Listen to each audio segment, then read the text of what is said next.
During the worst blizzard in 30 years, a humble waitress opened her diner door to a freezing old woman. Help. She didn't know that by morning, the woman's powerful son, a billionaire, would appear, and the truth he carried would change her life forever. Without your subscription, our next miracle might slip away. You remind Follow, me so comment, much of her. and share right now. Please, Don't risk it. Let's begin the story. Snow had swallowed the town of Silver Pine whole. The usually charming main street, with its row of antique stores and Christmas lights, had disappeared beneath a relentless white curtain. The mountains surrounding the valley stood like silent giants, half hidden in a fog of snow and wind. The temperature had plummeted below zero, and even the wind sounded weary, howling against the boarded windows as if begging to be let inside. Inside the Silver Pine diner, the air smelled faintly of coffee metal and the sweet comfort of cinnamon pie. Emily Carter, 27, stood behind the counter wiping the same glass for the 5th time, not because it was dirty, but because she needed something to do. She was slender and tall in a quiet way, her brown hair tied in a loose bun that escaped in messy strands, and her face carried the sort of beauty that came from warmth rather than perfection. Soft features, pale skin, and eyes the color of old maple syrup, bright yet tired. Her uniform, a faded red dress and white apron, clung to her figure from long hours and steam. There was a tiny scar at her left wrist, the only visible trace of a past that people in town never asked about. Emily had come to Silver Pine 2 years ago from Denver, leaving behind an apartment, a career in finance, and a storm of rumors. The locals had quickly learned that she worked hard, smiled politely, and asked no questions about anyone else's business. She was kind, but guarded like someone who'd built invisible walls and was still learning how to live behind them. The diner's old radio sputtered with static before a voice cracked through blizzard warning remains in effect until further notice. Residents are advised to stay indoors, all highways closed. Emily sighed and turned the dial down. Outside, the snow thickened, whirling past the windows like ghosts. The phone behind the counter buzzed. She picked it up. Silver Pine Diner, Emily speaking. Em, it's Liam. The voice of Liam Turner, 32, came with the familiar rumble of authority, softened by concern. Liam was the town sheriff, broad-shouldered, with a square jaw and kind eyes that didn't fit the sharp edges of his uniform. His short blonde hair was already flecked with early gray, a side effect of too much worry and too little rest. He had grown up in Silver Pine, played football for the local team, and never left. For the people here, he was a constant, dependable calm, and quietly alone. "You still at the diner?" he asked. "Yeah," Emily replied, glancing at the empty booths. "Figured I'd stay open a little longer. Maybe some drivers need a place to wait it out."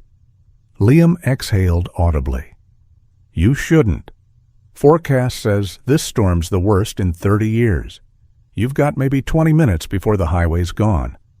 Lock up, go upstairs. Please." Emily smiled faintly, though he couldn't see it. "You always worry too much. That's my job." A pause, and maybe something more than that. She felt warmth rise to her cheeks and quickly changed the subject. "Don't worry, Sheriff. I'm not going anywhere." When she hung up, the wind hit the diner with a sharp gust, rattling the glass. Emily tightened her apron, muttering, "You'd think the world's ending." The town had gone completely dark. Even the blinking traffic light across the intersection had frozen mid-blink. Another 10 minutes passed. The clock ticked past midnight. Emily moved toward the door to lock it when a faint knock came hesitant, weak, barely audible under the roar of the storm. She froze. Then came another knock, louder this time, followed by a muffled cry. She ran to the door, yanked it open, and the blizzard lunged in wind and snow and biting cold. A figure collapsed across the threshold. Good Lord, Emily caught the woman before she hit the floor. She was frail and light as a bird, bundled in a wool coat that was far too thin, her silver hair stiff with frost. Her skin was chalk-pale lips, trembling blue. "Ma'am, can you hear me?" The woman's eyes fluttered open, a faded blue, clouded but intelligent. I got lost, she whispered. Her voice trembled like thin paper. My taxi. Wrong street. Can't find my son's house. Come inside. Quickly. Emily shut the door against the screaming wind and half carried her to a booth. The woman's clothes were soaked through her gloved hands, shaking uncontrollably. Emily grabbed a blanket from behind the counter. She always kept one for truckers who stayed too long, and wrapped it around her shoulders. Then she poured hot water, added ginger and honey, and placed the steaming cup between her trembling fingers. After a few sips, color returned to the woman's face. She sighed softly. "Thank you, dear." "My name's Emily," she said, sliding into the seat across from her. "You picked a bad night to get lost?" The woman smiled weakly. "My name is Margaret Hayes." Emily blinked.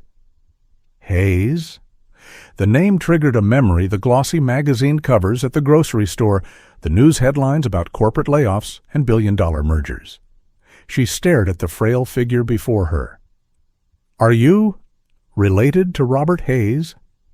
The woman nodded slowly, exhaustion in her movement. "He's my son." For a moment, Emily forgot to breathe. Robert Hayes, the billionaire energy mogul owner of Hayes Innovations, a man once hailed as the savior of renewable energy and later cursed as the destroyer of hundreds of jobs when he automated entire plants. Emily had read about him, despised him, even during the time her own company went bankrupt after one of his mergers. Trying to mask her surprise, she asked gently, "You're trying to reach him tonight?" In this weather, Margaret's eyes softened with a sorrow that seemed older than the storm. "I hadn't seen him in 5 years. I thought if I just appeared at his doorstep, perhaps he'd have no choice but to open the door." Emily looked away, guilt nibbling at the edges of her annoyance. There was courage in that, or desperation. "You shouldn't have come alone," she murmured. "The roads are death traps tonight." I took a taxi from the station. The driver left when the snow started falling harder. I tried to walk, but it's all white now. Every street looks the same. Emily rubbed her arms, glancing at the window where snow piled against the glass. "You can stay here tonight. There's a small office in the back, warmer than this booth. I'll make up a cot." "You're too kind, dear. Not many would open their doors these days." Emily smiled faintly. "I guess I don't like the thought of anyone freezing to death on my watch." Margaret studied her carefully, as if reading the words between her sentences. "You remind me of one of my students long ago, stubborn heart too big for her own good. You used to teach, yes, literature, before I became the mother of a man who thought compassion was a liability." Emily hesitated. "You mean Robert?" The woman nodded. "He was a gentle boy once, built tree houses, rescued stray cats. But after his father died, he built something else. Walls, entire skyscrapers of them." Her eyes glistened. I only wanted to remind him that love, too, can be an inheritance. For a moment the diner was silent, except for the wind's mournful cry. The overhead light flickered, casting long shadows across the chrome counters and empty seats. Emily swallowed the lump in her throat. "I'll get you more tea," she said softly. As she stood, the phone rang again. It was Liam. "Power lines down across Highway 8. I can't reach the diner for a while. Promise me you'll lock the doors." "I already did," she said, "but I've got company, an older woman who got stranded. She's staying the night." He hesitated. "You sure that's safe? You don't even know her." Emily looked at Margaret now, dozing under the blanket, her lined face calm. "She's someone's mother, Liam. That's all I need to know." He sighed. "You've got the softest heart in town, Em. One day it'll get you hurt." "Maybe," she said, hanging up gently, "but not tonight." The storm outside grew wilder, pressing against the walls. Emily checked the back office, small, cluttered, but warm. She found another blanket, a pillow, and helped Margaret settle in. The woman murmured drowsily, "You should rest too, dear." "I will, once you're warm." Margaret's eyes opened halfway. "You ever wonder what makes people kind?" Emily smiled faintly. "I used to think it was choice. Now I think it's survival." Margaret chuckled softly. Perhaps both. She reached for Emily's hand. "Whatever you've lost, don't let it take your kindness too." Emily froze. She didn't ask how the old woman knew she'd lost anything. Maybe it showed in the way her eyes avoided mirrors, in how she stayed late to wash dishes no one used. When Margaret finally drifted to sleep, Emily pulled the blanket tighter around her and turned off the light. She returned to the counter, watching the snow swirl outside. The world beyond the window looked like a blank page, empty, waiting. She poured herself coffee, leaned against the counter, and whispered to no one. "Robert Hayes, your mother's under my roof tonight." The wind answered with a low moan that rattled the neon sign outside. Emily closed her eyes briefly. For reasons she couldn't explain, the woman's last words echoed in her mind. Love, too, can be an inheritance. And as the storm howled through the sleeping town, Emily sat awake, guarding both a stranger and a secret that would change her life by dawn. The morning arrived without light. The storm had muted everything. The sky was a flat sheet of gray, and the world outside the diner looked buried under miles of snow. Only the faint creak of the sign above the door, half frozen in place, reminded Emily that time was still moving. She rubbed her eyes, the ache of sleeplessness, dull but familiar. Margaret Hayes was still asleep in the small office, wrapped in layers of blankets. Her breathing was slow, steady, and Emily felt relieved. She walked to the front window, wiping away a thin frost circle with the hem of her sleeve. Beyond the glass, the road was gone, replaced by a white emptiness. Then something dark moved at the edge of vision, a shadow staggering through the snow. At first she thought it was an animal, but as the shape grew larger and straighter, she realized it was a man forcing his way through the drifts, his coat flapping like a torn flag. Behind him, barely visible, a black SUV sat half-buried, its headlights still on the tires spinning uselessly. The door rattled. A heavy knock thundered once-twice before Emily rushed to open it. The man stepped inside, dragging the storm with him. Snowflakes clung to his coat and hair like frost-born ash. He was tall, over 6 feet, broad-shouldered, with a face carved in cold determination. His hair was dark, streaked faintly with gray near the temples, and his eyes, a sharp pale blue, scanned the room with a controlled impatience, the kind of look used to making things happen with a single command. Robert Hayes, though Emily did not yet know his name, carried himself like a man who had never been denied entry anywhere until now. "Is there an elderly woman here?" he asked, voice-clipped breath fogging in the air. "Margaret Hayes. She's my mother." Emily froze for a moment. "She's resting in the back," she said finally. "She came in last night, nearly froze to death." Relief flickered across his face, too quick and too small to melt the ice beneath it. "Thank God," he muttered, then started toward the back office. "Wait," Emily said sharply, stepping in front of him. "She's asleep. You shouldn't wake her." He stopped, clearly not used to being told no. "She's my mother, and she needs rest more than explanations," Emily replied, her tone firm but calm. "If you care about her at all, let her sleep. You can see her when she wakes." For the first time he looked at her properly. His gaze swept over her apron, her tired eyes, the slight defiance in her stance. "Who are you?" "Someone who kept her alive last night," Emily answered. "Now maybe you could dry off before you turn this place into a puddle." The silence stretched until finally Robert exhaled, long and slow. He brushed the snow from his shoulders and stepped aside. "Fair enough," he said quietly. Emily poured him coffee. He accepted it with a curt nod, sitting at the counter. Even in the soft light, his presence seemed to command the room. The tension was so thick that even the hum of the refrigerator sounded cautious. Outside, the storm still raged. Robert glanced through the window, frowning. "The roads are shut. My driver couldn't get us through. The vehicle's stranded about a mile back. You walked here. I didn't have much choice. Well, you won't be going anywhere soon. Highway's closed for 70 miles. Sheriff Turner called last night, said it'll take 2 days, maybe 3. He looked displeased, as if the weather itself had insulted him. Figures, he said under his breath. The bell above the door chimed suddenly, startling them both. A gust of cold air swept in along with Nora Blake, Emily's co-worker.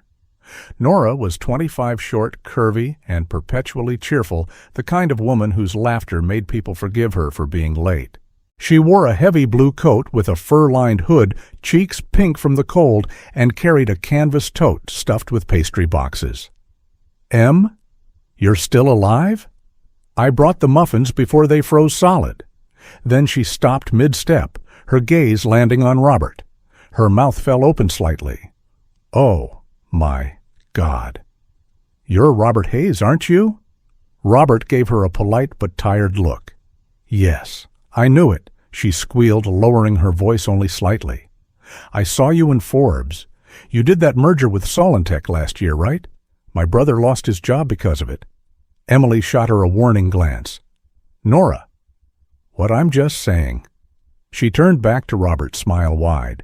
"Still big fan. Love your company's work with solar innovation?"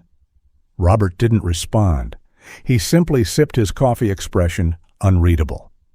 Nora leaned closer to Emily, whispering not nearly softly enough, "Did you know who he is?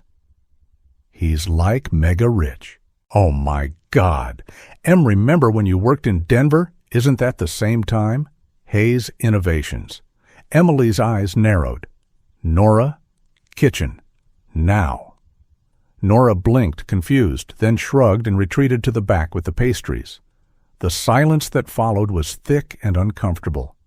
Robert seemed not to notice. He was staring at the window again, watching the snow fall. After a moment he said, "You worked in Denver, I did," Emily said curtly. "It's not something I talk about." Fair enough. She expected another question, but he didn't ask. Instead, he stood, went to the window, and pressed a hand against the cold glass. "She's really here," he murmured. "Yes," Emily said softly. "She's safe." "She wasn't supposed to come," he said almost to himself. "I thought she was still in New York. I haven't spoken to her in years." Emily hesitated. Why not? Robert turned toward her. For a moment the mask cracked and something fragile showed through grief, regret, or maybe exhaustion. "Because I buried myself in work and called it love," he said simply. The wind howled outside as if echoing the confession. Hours passed. The diner became their world, two strangers bound by circumstance. Emily busied herself cleaning and refilling the coffee pot, while Robert tried to get phone service, pacing like a caged animal. The signal flickered, but died each time he tried. As evening approached, a faint tapping sounded at the window. Emily looked up to see Sheriff Liam Turner, half covered in snow, signaling to open the door. She hurried to let him in. "Blizzard's easing a little," he said, stamping his boots. His uniform was damp, his hat dusted white. "Got a few people stuck out near the ridge, but we'll manage." He noticed Robert and raised an eyebrow. "Didn't expect to see you here, Mr. Hayes." "What brings a billionaire to our little diner?" Robert offered a brief handshake. "My mother." "She's here." "Your mother?"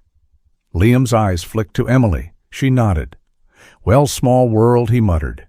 His gaze lingered on Robert's expensive coat, the gleaming watch half hidden under his cuff. Something in his expression shifted suspicion, maybe.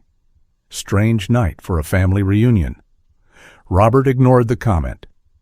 "How bad's the storm bad enough?" "You're both stuck here till the plows clear the pass."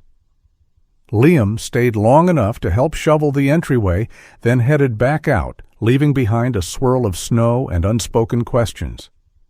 By nightfall, the diner had grown quieter. The lights flickered under the strain of the generator. Margaret still slept peacefully in the back. Robert sat by the window, his reflection a ghost against the storm. Emily approached silently, carrying 2 mugs of coffee. "Still awake?" she asked. He didn't look up. How could anyone sleep in this silence? She set a mug beside him. Silence isn't always a bad thing. Robert gave a faint smile the first of the night. You sound like my mother. Maybe she's right. He studied her for a moment, then turned back to the window. The snow outside had slowed flakes, drifting lazily like ash at the end of a fire. I thought she was dead, he said finally. I even told people she was. Easier than admitting we hadn't spoken. Emily didn't answer. Some truths needed no commentary.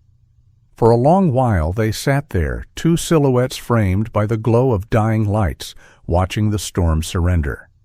Between them hung an unspoken understanding. Both had built walls to survive, and both were tired of the cold inside. The lights gave up without ceremony. One moment the diner hummed with the tired fluorescence of the generator. The next, the overheads winked out and left a hush, so complete the tick of the clock seemed too loud. For a breath, the world held still. The wind thudded against the roof. The neon sign outside blinked a slow, lonely rhythm, and the only steady glows came from the hurricane lamps Emily lit on the counters and the little cluster of candles she set on the service table. The small islands of flame made the chrome and red vinyl glow in a softer, more forgiving light. Shadows pooled in the corners. The diner, stripped of its usual electric certainty, felt suddenly intimate, as if the room itself had been invited into confidence. Emily moved through it with the practiced efficiency of someone who had run this place in every light and against every storm. Her brown hair had unpinned itself into a loose knot, and a few strands clung damply to her temple. In the candlelight, the faint scar at her left wrist seemed less an injury and more a roadmap, a trace of a life detoured. She wore no pretense now. She was only warmth and motion, filling kettles, ladling soup, tending the small hearth of the gas stove that still hissed reliably on its pilot flame. Across from her, Robert Hayes sat at the counter with his coat draped over the back of the chair like a dark flag. In daylight, his features red as power. The clean planes, the pale blue eyes that could be cold as a ledger, but under the candles those same angles softened, and the edges of his face showed the wear of someone who had spent a long time learning to hold everything in. He removed his gloves and set them on the formica as if setting down an armor he'd carried too long. He was a man who spoke in measured sentences, the kind who had built empires from other people's fears and had, in the process, learned to flatten his own feelings into utility. Tonight he seemed almost small, surprised to be at the mercy of weather and time.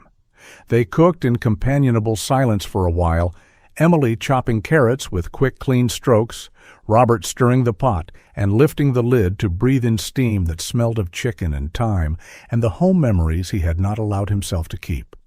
The clatter of utensils and the hiss of gas were ordinary things, and ordinary things have a way of softening strangerly distance.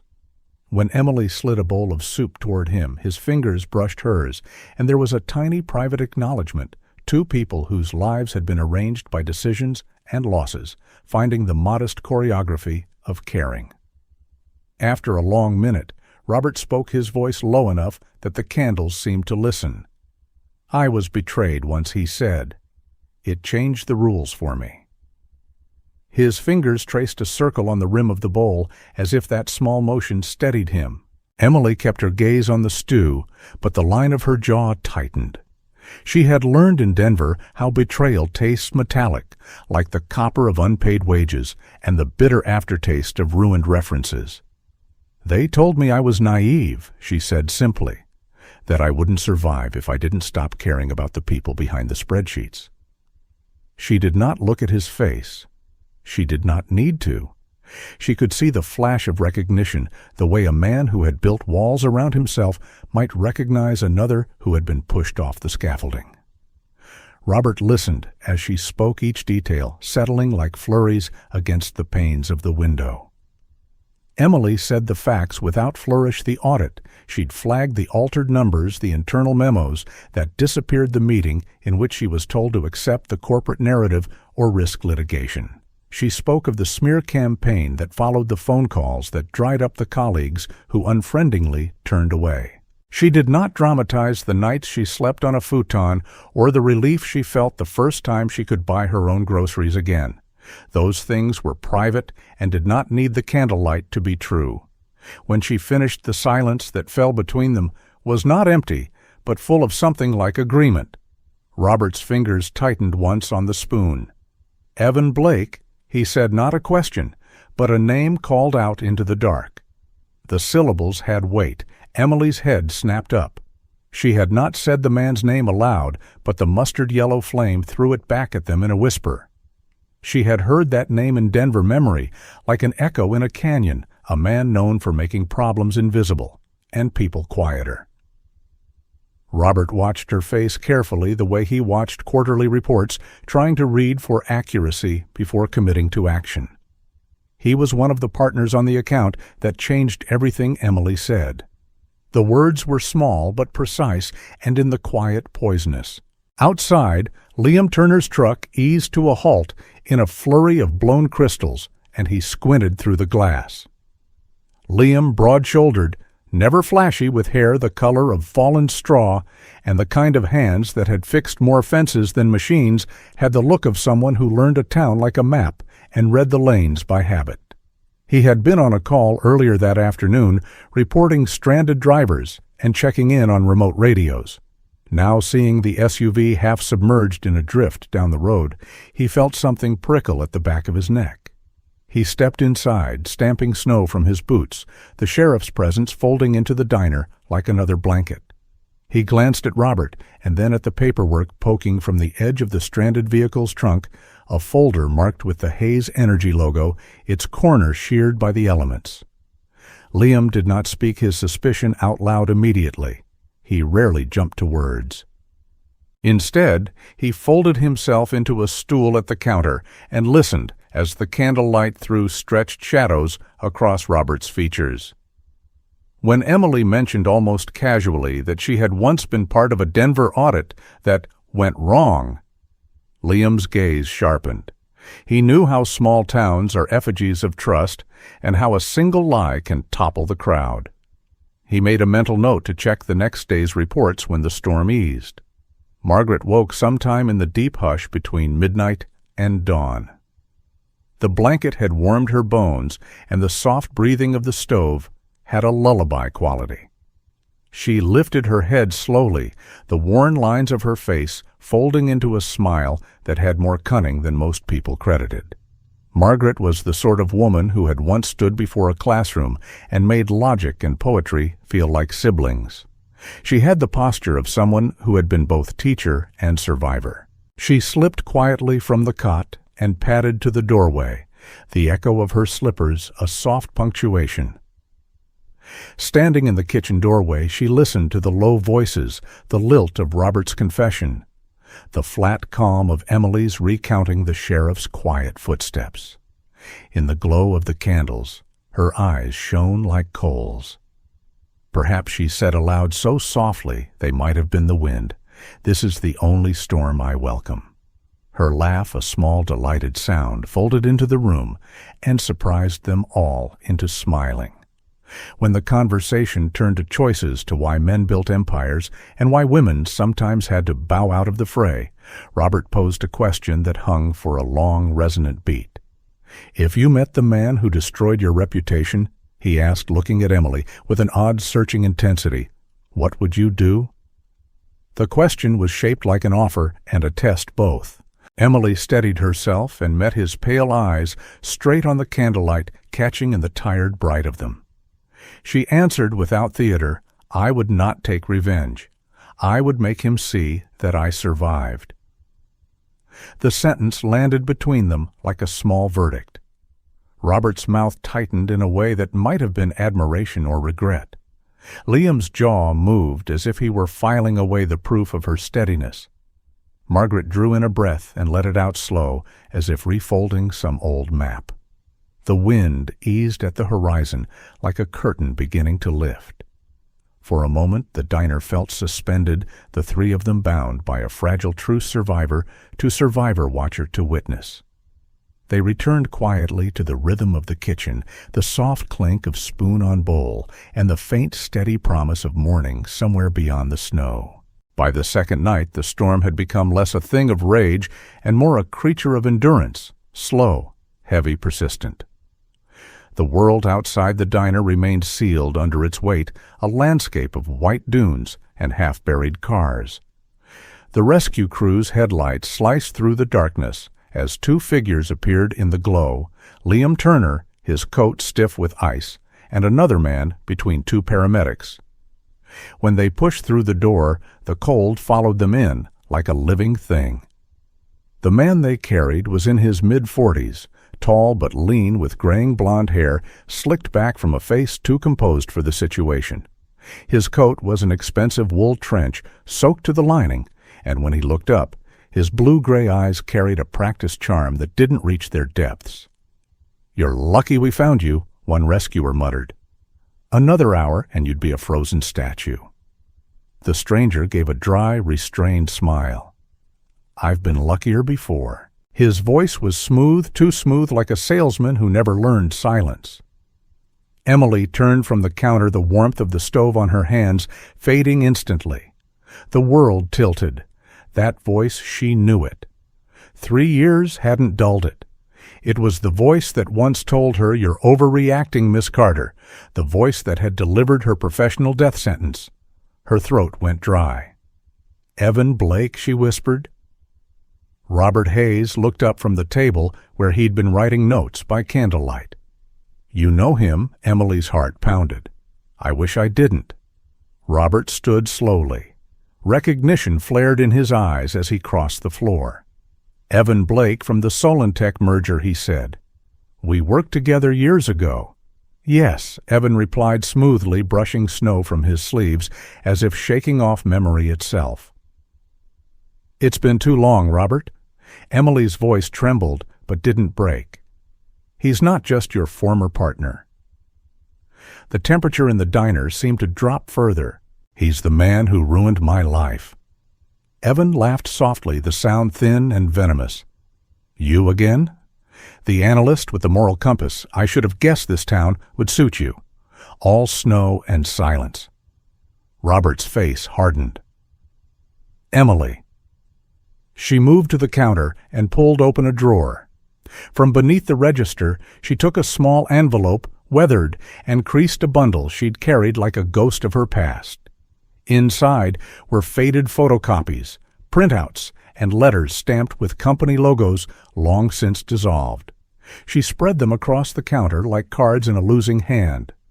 3 years ago, she began, her voice trembling only slightly. "I worked for Harrington Capital. I found discrepancies numbers that didn't add up. I thought it was a mistake until I saw the pattern. Artificial inflation of valuations before acquisitions. I filed a report. The next day, my credentials were used to falsify data. My name ended up on every fraudulent document." Her eyes locked on Evan. "You were the one who approved those edits?" Robert's jaw tightened. "Evan, tell me she's lying." Evan met his gaze coolly. "Robert, you know how corporate politics works. People make mistakes. She was a minor player who overstepped. The SEC cleared us, remember?" "That's because you buried it," Emily snapped. "You used my name to cover your tracks." She shoved a printed email toward him from eblake@harringtoncap.com. One-line reading, "Remove her from access. Use her login for data corrections." Evan barely glanced at it. "You think that proves anything? I had a dozen assistants." Robert stared at the page, the color draining from his face. He remembered those mergers, the whispers of investigations, the quiet settlements. He remembered defending Evan's company before the board, calling the rumors noise.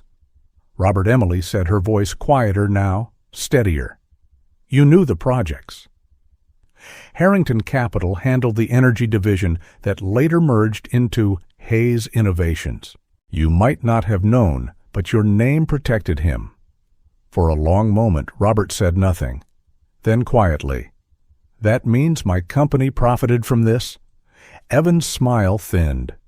"Don't be dramatic. Everyone profited. That's how business works." The sound of heavy boots broke the tension. Liam strode in again, holding a folder sealed in plastic. His face was taut with windburn and determination. "Robert Hayes?" he asked sharply. "And Evan Blake?" Evan raised an eyebrow. "Yes." "Who wants to know?" Liam pulled out a printed document stamped with the letters FBI. "Warrant of apprehension. You're under federal investigation, Mr. Blake. Securities fraud data manipulation. Witness intimidation. There's a warrant out of Denver. Guess the storm blew you into the wrong place at the wrong time." Evan's composure cracked for the first time. "That's absurd." "There's been no save it," Liam said, stepping forward. "You can tell it to the Bureau when they dig you out." He motioned for the rescue crewman to hold him steady, then looked to Emily. "You might want to stay back." But Emily didn't. She stepped closer, standing only a few feet from Evan. "You took everything from me," she said quietly. "But I never lost the truth." Evan stared at her, a flicker of genuine fear under his arrogance. "You think this changes anything? They'll bury it like they buried you." Liam snapped cuffs over his wrists. "Not this time." Robert hadn't moved. His knuckles whitened on the counter as he stared at the papers still spread between them. His reflection in the window looked unfamiliar, a man seeing the rot beneath his own empire. The blizzard outside moaned like something mourning. Margaret, drawn by the noise, appeared at the office doorway. She wore her thick cardigan like a shawl, her silver hair soft around her lined face.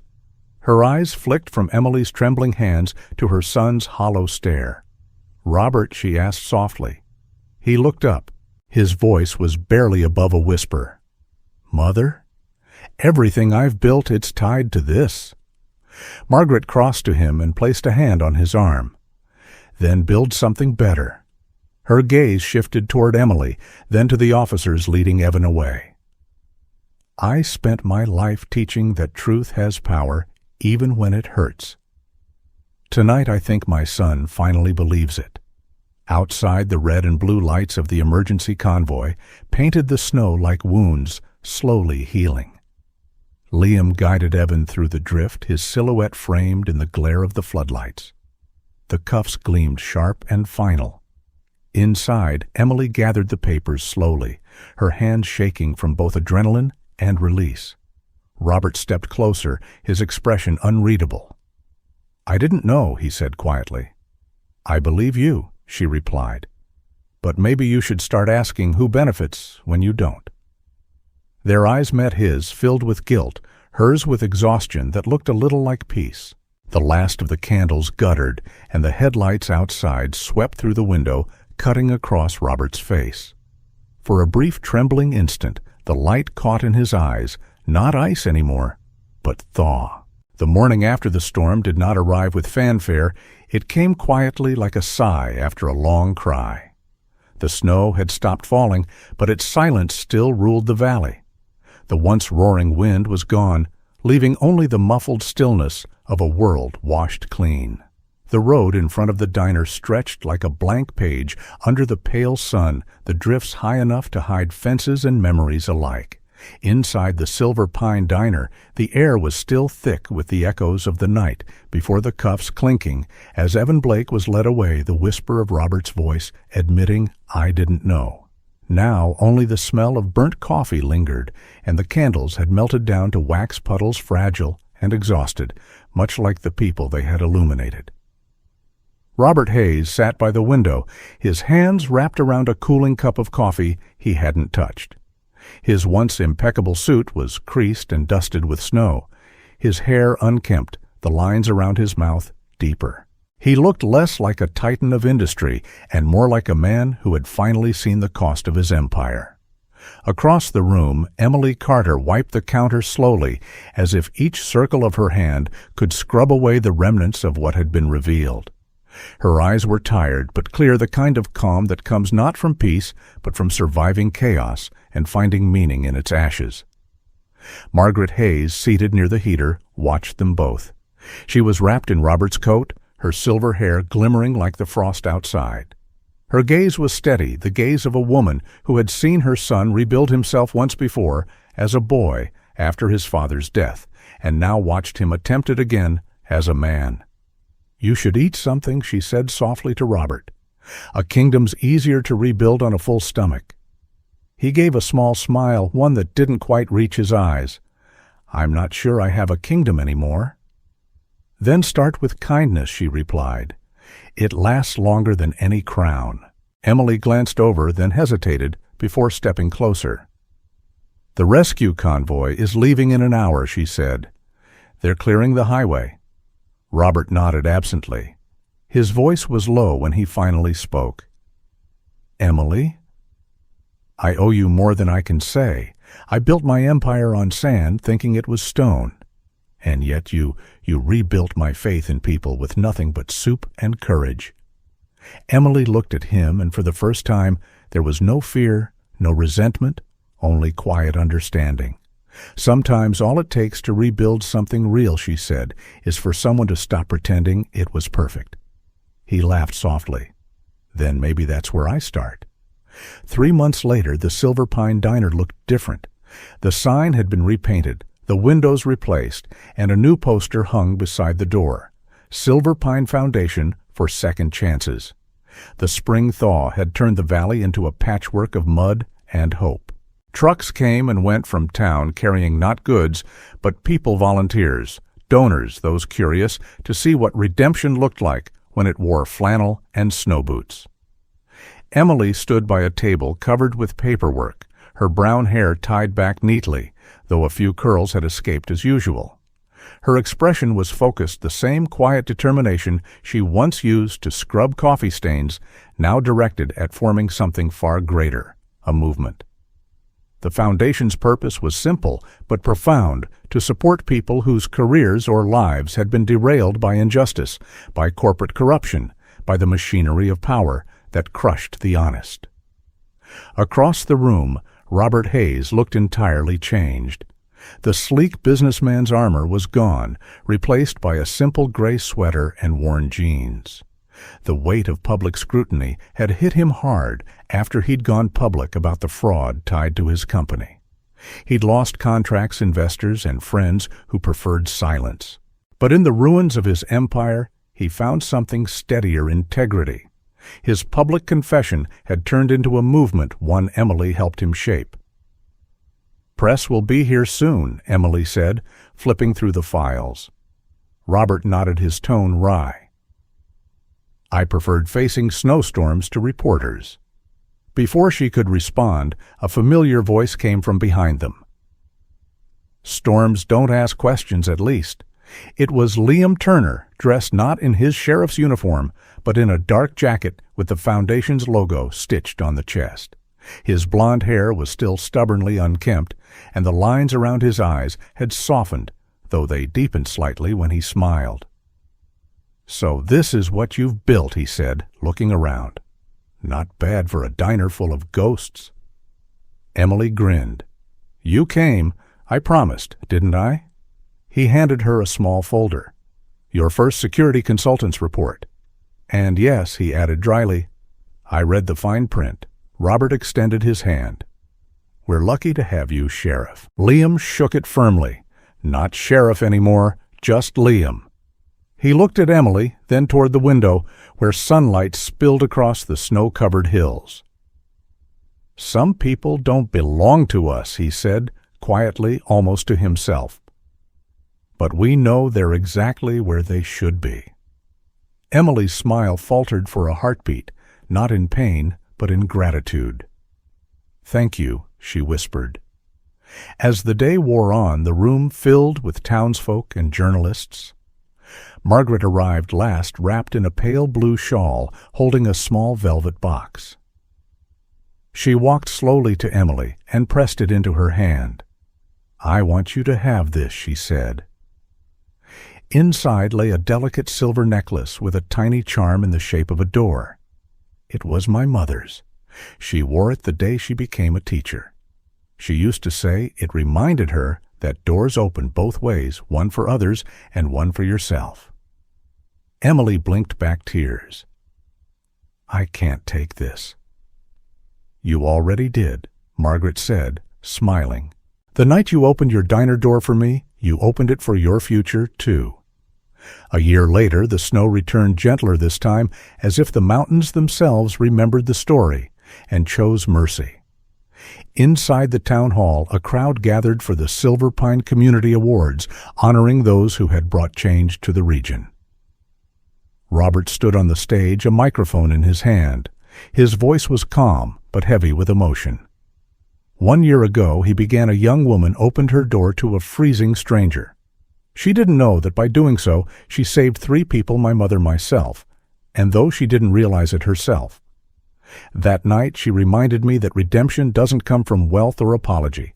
It comes from truth, shared in kindness. The audience fell silent. Emily stood near the back, her hands clasped in front of her cheeks, flushed. She caught Margaret's proud gaze and Liam's nod of quiet approval. Outside the tall windows, snow drifted lazily down, catching the golden glow of the hall's lights. Emily turned toward it, watching the flakes swirl. For the first time since Denver, the sight of snow no longer filled her with dread. It was beautiful now, a memory rewritten. And in that fragile, perfect moment, she smiled. Sometimes the greatest miracles do not come with thunder or lightning. They arrive quietly in the warmth of an open door, in the courage to forgive, in the choice to help a stranger when no one is watching. Just like Emily, we may not realize that a single act of kindness can change not only another person's life, but our own. When storms come, the kind that freeze the heart or shake the soul, remember that God still works through ordinary people. He doesn't always calm the blizzard. Sometimes He sends someone to stand beside us in the cold until it passes. That is His miracle. That is His love moving through human hands. May we all learn to open our doors with faith, to see others through compassion, and to believe that redemption is never too late. If this story touched your heart, share it with someone who needs hope today. Leave a comment saying, "Amen," to thank God for the people who still choose kindness in a cold world. And don't forget to like, subscribe, and join us for more stories of faith, courage, and second chances. May God bless you and everyone who still believes in miracles.